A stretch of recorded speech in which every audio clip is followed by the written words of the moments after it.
Many don't even know the basics of the Christian faith. That is, now it is possible to be in church for 20 years and you've never heard the gospel. So it's becoming so unfortunate that churches are now mission fields. That the same way it is important to go out there and preach, it is important to go to some churches and preach.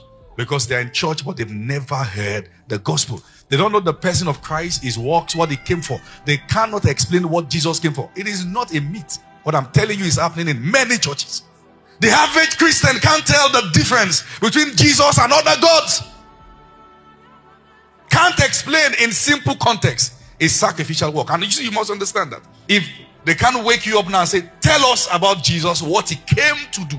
What's the purpose of Jesus coming to this earth? And what's the difference between Jesus and Buddha and Jesus and all that? They can't tell. Why? No foundation. What's the gospel? What's the message of the Christian faith? What's the gospel? What's our message? I have come to the opinion and to the full realization that help is not coming from the church for the church anywhere. The church must rise, and there must be dividing line between those who are preaching the truth and charlatans. Because if you don't know what the truth is, you will not know what is not. So the church must rise.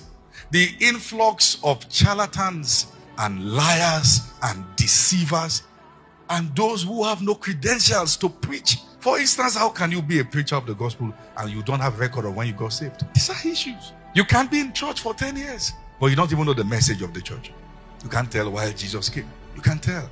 Some people are in church in different places, but they still send money to the village for festivals.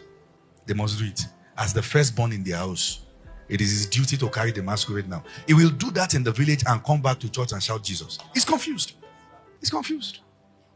People patronize morning prayers and herbalists with food chairs. No, they are not even feeling guilty.